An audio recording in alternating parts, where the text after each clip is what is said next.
ವೀಕ್ಷಕರೇ, welcome to my YouTube channel. Royal Siddu ಚಾನಲ್ಗೆ ಸ್ವಾಗತ ಸುಸ್ವಾಗತ. ನಾವು ಇವತ್ತು ಹೇಳಕ್ಕೆ ಹೊರಟಿರೋದು ನಮ್ಮ ಡಿ ಬಾಸ್ ಬಗ್ಗೆ.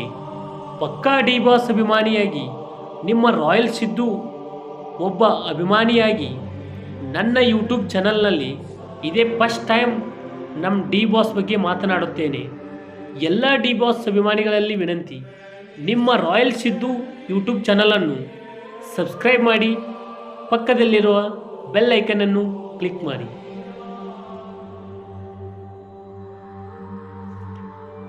ನಮ್ಮ ದರ್ಶನ್ ಕನ್ನಡ ಚಿತ್ರರಂಗದಲ್ಲಿ ಡಿ ಬಾಸ್ ಆಗಿ ಬೆಳೆದಿದ್ದು ಹೇಗೆ? ದರ್ಶನ್ ತೂಗುದೀಪ ಕನ್ನಡ ಚಿತ್ರರಂಗದ ಚಾಲೆಂಜಿಂಗ್ ಸ್ಟಾರ್ ಎಂದು ಪ್ರಸಿದ್ಧಿ ಪಡೆದಿರುವವರು. ತಮ್ಮ ಅಭಿನಯ ಮತ್ತು ಸಾಹಸಪೂರ್ಣ ಪಾತ್ರಗಳಿಂದ ಕನ್ನಡ ಸಿನಿಪ್ರಿಯರ ಹೃದಯ ಗೆದ್ದಿದ್ದಾರೆ.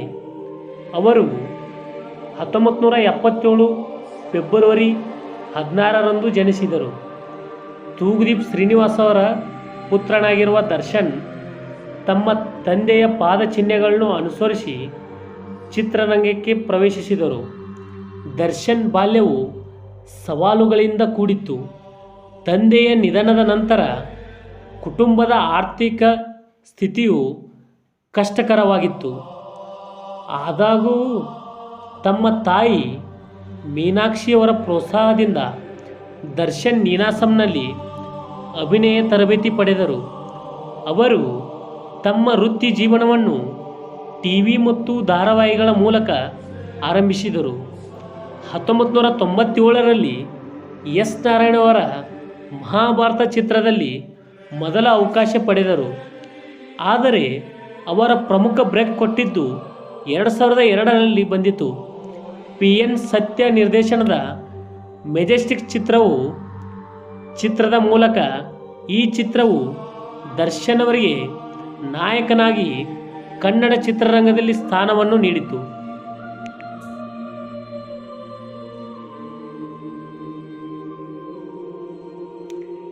ಮೆಜೆಸ್ಟಿಕ್ ನಂತರ ದರ್ಶನ್ ಅವರ ಚಿತ್ರಗಳು ಮಿಶ್ರ ಪ್ರತಿಕ್ರಿಯೆಗಳು ಪಡೆದರು. 2003ರಲ್ಲಿ ಬಿಡುಗಡೆಯಾದ ಕರಿಯ ಚಿತ್ರವು ಭಾರೀ ಯಶಸ್ಸು ಕಂಡು ದರ್ಶನ್ ಅವರನ್ನು ಸ್ಟಾರ್ ನಟರ ಪಟ್ಟಿಗೆ ಸೇರಿತು. ನಂತರ ಕಲಾಸಿಪಾಳ್ಯ, ಅಯ್ಯ, ಮಂಡ್ಯ, ಗಜ, ಸಾರಥಿ, ಬುಲ್ಬುಲ್ ಅಂತ ಬೃಂದಾವನ ಮುಂತಾದ ಚಿತ್ರಗಳಲ್ಲಿ ಅವರ ತಮ್ಮ ಅಭಿನಯದ ಮೂಲಕ ಪ್ರೇಕ್ಷಕರ ಮೆಚ್ಚುಗೆ ಗಳಿಸಿದರು. 2012ರಲ್ಲಿ ಬಿಡುಗಡೆಯಾದ ಐತಿಹಾಸಿಕ ಚಿತ್ರ ಕ್ರಾಂತಿವೀರ ಸಂಗೊಳ್ಳಿ ರಾಯಣ್ಣನ ದರ್ಶನ್ ಅವರು ರಾಯಣ್ಣ ಪಾತ್ರ ವಿಶೇಷ ಮೆಚ್ಚುಗೆ ಪಡೆದಿತ್ತು.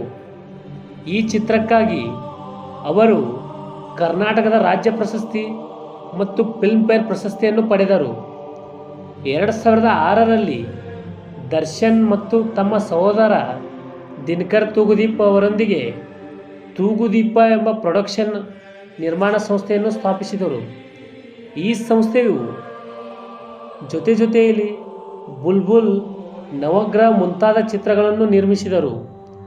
ದರ್ಶನ್ ಅವರು ಪ್ರಾಣ ಪ್ರಿಯರಾಗಿದ್ದು ಮೈಸೂರಿನ ಟಿ ನರಸೀಪುರದ ಹತ್ತಿರ ತಮ್ಮ ಫಾರ್ಮ್ ಹೌಸ್ನಲ್ಲಿ ಕುದುರೆ, ಹಸು ಸೇರಿದಂತೆ 120ಕ್ಕೂ ಹೆಚ್ಚು ಪ್ರಾಣಿಗಳನ್ನು ಸಾಕುತ್ತಿದ್ದಾರೆ. ಅವರು ಸಾಕು ಕುದುರೆ ಬಾದಲ್ ಮತ್ತು ಸ್ಟ್ಯಾಲಿ ಅವರ ಹತ್ತಿರದವರು. 2018ರಲ್ಲಿ ಕರ್ನಾಟಕ ಸರ್ಕಾರದ ಅರಣ್ಯ ಇಲಾಖೆಯ ರಾಯಭಾರಿಯಾಗಿ ನೇಮಕಗೊಂಡಿದ್ದಾರೆ.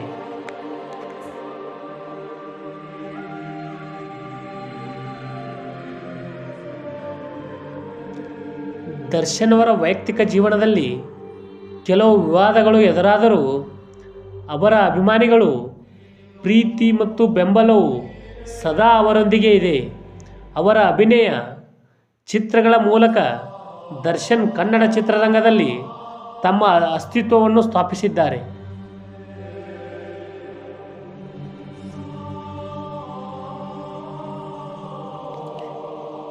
ಆಕ್ಷನ್ ಕಿಂಗ್ ಮತ್ತು ಮಾಸ್ ಹೀರೋ ದರ್ಶನ್ ಅವರ ದೊಡ್ಡ ಅಭಿಮಾನಿ ವಲಯವು ಅವರ ಆ್ಯಕ್ಷನ್ ಮತ್ತು ಮಾಸ್ ಹೀರೋ ಇಮೇಜ್ಗಾಗಿ ಕಾರಣವಾಗಿದೆ.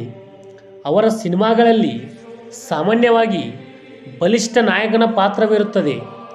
ಬಡಜನರ ಪರ ಹೋರಾಡುವ ಪ್ರಾಮಾಣಿಕ ಪ್ರಖರ ವ್ಯಕ್ತಿತ್ವ ಹೊಂದಿರುತ್ತಾನೆ. ದರ್ಶನ್ ಅವರ ಹಿಟ್ ಸಿನಿಮಾಗಳ ಪಟ್ಟಿ: ಮೆಜೆಸ್ಟಿಕ್ 2001 ಅವರ ನಾಯಕ ನಟನಾಗಿ ಆದ ಮೊದಲ ಚಿತ್ರ. ಕಲಾಸಿಪಾಳ್ಯ 2004 ದೊಡ್ಡ ಹಿಟ್ ಆಗಿ ಮಾಸ್ ಹೀರೋ ಇಮೇಜ್ ನೀಡಿದ ಚಿತ್ರ. ಸಾರಥಿ 2011 ಅವರ ದೊಡ್ಡ ಬ್ಲಾಕ್ ಬಸ್ಟರ್ ಚಿತ್ರ. ಕ್ರಾಂತಿ ಸಮಾಜದ ಬಗ್ಗೆ ಸಂದೇಶ ನೀಡಿದ ದೊಡ್ಡ ಸಿನಿಮಾ. ಯಜಮಾನ 2019 ಕುಟುಂಬ ಮತ್ತು ಆ್ಯಕ್ಷನ್ ಮಿಶ್ರಿತ hit cinema. Kaatera cinema PAN India cinema ಮಟ್ಟಕ್ಕೆ ಕರ್ನಾಟಕದಲ್ಲಿ ಕಲೆಕ್ಷನ್ ಮಾಡಿತು.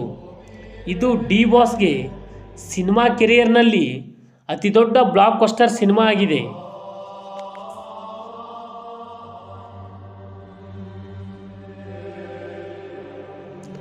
ದರ್ಶನ್ ಅಭಿಮಾನಿಗಳ ಆರಾಧ್ಯ ದೈವ. ಕನ್ನಡ ಚಿತ್ರರಂಗದಲ್ಲಿ ದರ್ಶನ್ ಅವರ ಅಭಿಮಾನಿ ಬಳಗವು ಅಪಾರವಾಗಿದೆ. ಅವರ ಅಭಿಮಾನಿಗಳು ಅವರನ್ನು ದೇವರಂತೆ ಪೂಜಿಸುತ್ತಾರೆ. ವಿಶೇಷವಾಗಿ ಅವರ ಜನ್ಮದಿನದಂದು ಸಾವಿರಾರು ಅಭಿಮಾನಿ ಬೆಂಗಳೂರಿಗೆ ಬಂದು ಅವರ ಮನೆಯ ಮುಂದೆ ಸಂಭ್ರಮಿಸುತ್ತಾರೆ. ಅವರ ಸಾಮಾಜಿಕ ಸೇವೆಗಳಲ್ಲಿಯೂ ತೊಡಗಿಸಿಕೊಂಡಿದ್ದು ನಾನಾ ರೀತಿಯ ಸಮಾಜಮುಖಿ ಕೆಲಸಗಳನ್ನು ಮಾಡುತ್ತಾರೆ. ದರ್ಶನ್ ಪ್ರಾಣಿ ಪ್ರೇಮಿ ಕೂಡ ಹೌದು. ಅವರ ಬಳಿ ಹಲವಾರು ಪ್ರಾಣಿಗಳು ಇರುತ್ತವೆ. ಅವರು ಚಾಲೆಂಜರ್ ವೈಲ್ಡ್ ಲೈಫ್ ರೆಸಾರ್ಟ್ ಎಂಬ ಬೃಹತ್ ಪ್ರಾಣಿ ಆಶ್ರಯವನ್ನು ನಡೆಸುತ್ತಿದ್ದಾರೆ.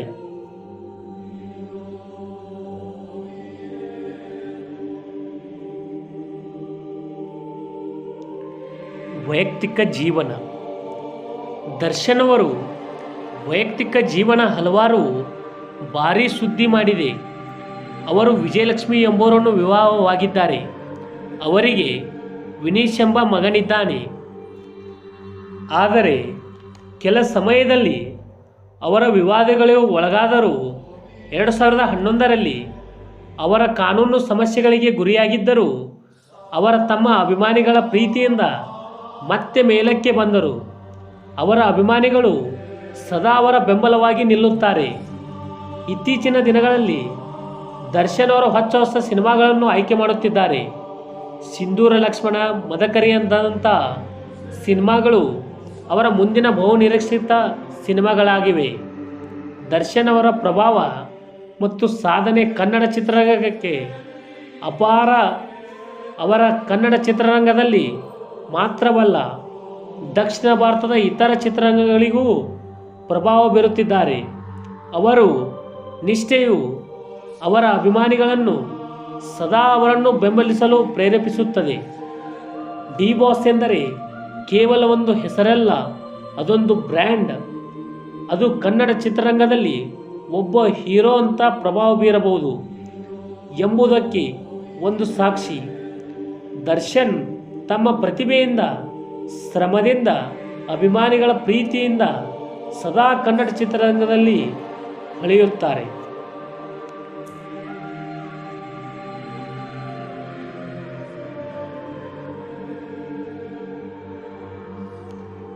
ಛಲ, ಹಠ ಇದ್ದರೆ ಎಷ್ಟು ಎತ್ತರಕ್ಕೆ ಬೇಕಾದರೂ ಬೆಳೆಯಬಹುದು ಅನ್ನೋದಕ್ಕೆ ಸಾಕ್ಷಿ ನಮ್ಮ ಡಿ ಬಾಸ್. ಒಬ್ಬ ಹಾಲು ಮಾರುತ್ತಿದ್ದ ಹುಡುಗ ಇವತ್ತು box office Sultan, challenging star, D boss ಎಂಬ ಹಲವಾರು ಹೆಸರುಗಳಿಂದ ಅಭಿಮಾನಿಗಳ ದಾಸ. ಕನ್ನಡ ಚಿತ್ರರಂಗದ ಪಾಲಿನ ಚಿನ್ನದ ಗಣಿ ಆಗಿದ್ದಾರೆ. ಇವರು ಮಾಡಿದ ಸಹಾಯ ಇನ್ನೊಬ್ಬರಿಗೆ ತಿಳಿಯದ ಹಾಗೆ ಮನೆಗೆ ಬಂದವರನ್ನು ಎಷ್ಟೋ ಜನಕ್ಕೆ ತಮ್ಮ ಕೈಲಾದ ಸಹಾಯವನ್ನು ಮಾಡುತ್ತಾರೆ. ಇವರ ಸಹಾಯ ಎಂಥದ್ದು ಅಂದರೆ, ತಮ್ಮ ಬರ್ತಡೆಗೆ ಕೇಕ್ ಹಾರವನ್ನು ಅಭಿಮಾನಿಗಳು ತರುತ್ತಿದ್ದರು. ಅದರ ಬದಲಿ ಅಕ್ಕಿ ಮತ್ತು ಬೇಳೆ, ತೊಗರಿ ತಗೊಂಬ ಎಂದು ಹೇಳಿದರು. ಅವರ ಒಂದೇ ಮಾತಿಗೆ ಪ್ರತಿ ಬರ್ತಡೆಗೆ ಪ್ರತಿ ವರ್ಷ ಅಭಿಮಾನಿಗಳು ಅಕ್ಕಿ ಬೇಳೆಯನ್ನು ತೆಗೆದುಕೊಂಡು ಬಂದರು. ಅಕ್ಕಿ ಬೇಳೆಯು ಸಿದ್ಧಗಂಗಾ ಮಠಕ್ಕೆ ಮತ್ತು ಕರ್ನಾಟಕದ 30 ಜಿಲ್ಲೆಗಳಲ್ಲಿ ಅನಾಥಾಶ್ರಮಕ್ಕೆ ಕಳಿಸುತ್ತಿದ್ದರು. ಈ ಥರ ಬರ್ತಡೆಗೆ ನಮ್ಮ ಒಬ್ಬ ನಟ ಹೇಳುತ್ತಾನೆ ಅಂದರೆ ಅವನ ವ್ಯಕ್ತಿತ್ವ ಎಂಥದ್ದು ಎಂಬುದು ನಮಗೆ ತಿಳಿಯುತ್ತದೆ.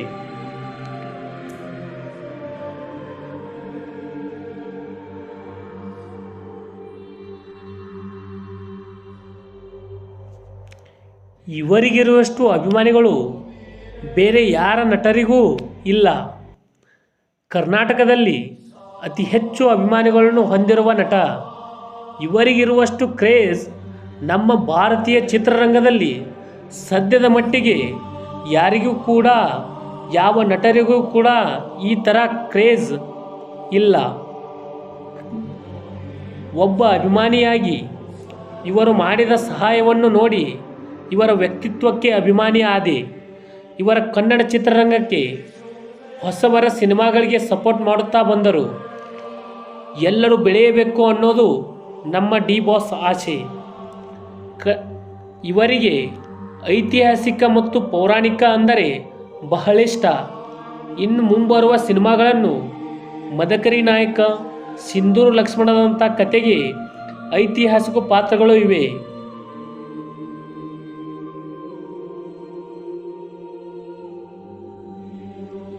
ಇವರಿಗೆ ಎಷ್ಟೋ ಕಾಂಟ್ರವರ್ಸಿ ಆದರೂ ಇವರ ಅಭಿಮಾನಿಗಳು ಇವರ ಸಪೋರ್ಟ್ ನಿಲ್ಲುತ್ತಾ ಬಂದಿದ್ದಾರೆ.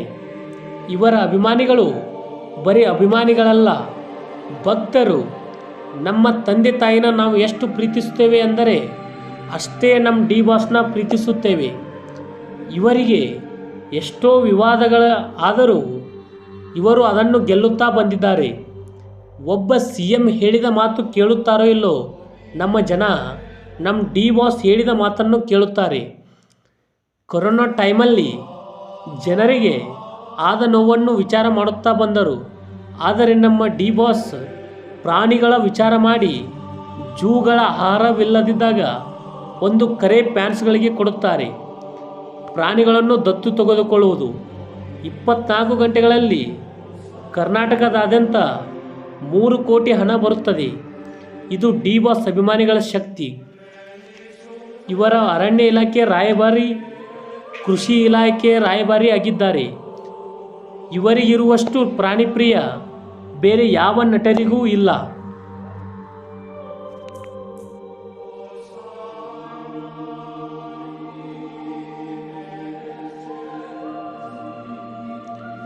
ಕರ್ನಾಟಕದಲ್ಲಿ ಯಾಕೆ ಇಷ್ಟು ಅಭಿಮಾನಿ ಬಳಗ ಇದೆ ಎಂದರೆ ಯಾವ ಪಾತ್ರ ಕೊಟ್ಟರೂ ನಿಭಾಯಿಸಬಲ್ಲ ಏಕೈಕ ನಟ.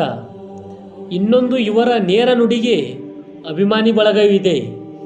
ಇವರು ಪ್ರತಿಯೊಂದು ಪ್ರಾಣಿಯನ್ನು ಪ್ರೀತಿಸುವ ನೋಡುವ ಇವರಿಗೆ ಪ್ರಾಣಿ ಪ್ರಿಯ ಎಂದು ಸೋಲುತ್ತಾರೆ. ಕಷ್ಟ ಅಂತ ಬಂದಾಗ ಸಹಾಯಕ್ಕೆ ನಿಲ್ಲುವನೇ ಕನ್ನಡದ ನಮ್ಮ ದರ್ಶನ್. ಇದಕ್ಕೆ ದರ್ಶನ್ಗೆ ಆ ಮಟ್ಟದ ಅಭಿಮಾನಿ ಬಳಗ ಇದೆ. ಇವರಿಗೆ ಮಾಧ್ಯಮಗಳು ಬ್ಯಾನ್ ಮಾಡಿದರೂ ಇವರ ಅಭಿಮಾನಿಗಳನ್ನು ಬ್ಯಾನ್ ಮಾಡಲು ಸಾಧ್ಯವಿಲ್ಲ. ಇತಿಹಾಸದಲ್ಲಿ ಒಬ್ಬ ವ್ಯಕ್ತಿಯ ಹುಟ್ಟುಹಬ್ಬ ಈ ರೀತಿ ಅರ್ಥಪೂರ್ಣವಾಗಿ ಆಚರಣೆ ಆಗಿರುವುದು ಚರಿತ್ರೆಯಲ್ಲೇ ಇಲ್ಲ. ಇವರ ನೆಕ್ಸ್ಟ್ ಸಿನಿಮಾ ಡೆವಿಲ್ ಸಿನಿಮಾಗಾಗಿ ವೇಟ್ ಮಾಡುತ್ತಾ ಇದ್ದೀವಿ. ಇದು ಬಂದರೆ ಬಾಕ್ಸ್ ಆಫೀಸ್ ಚಿಂದಿ ಆಗಿಬಿಡುತ್ತೆ. ಜೈ ಡಿ ಬಾಸ್, ಜೈ ಕರ್ನಾಟಕ ಮಾತೆ.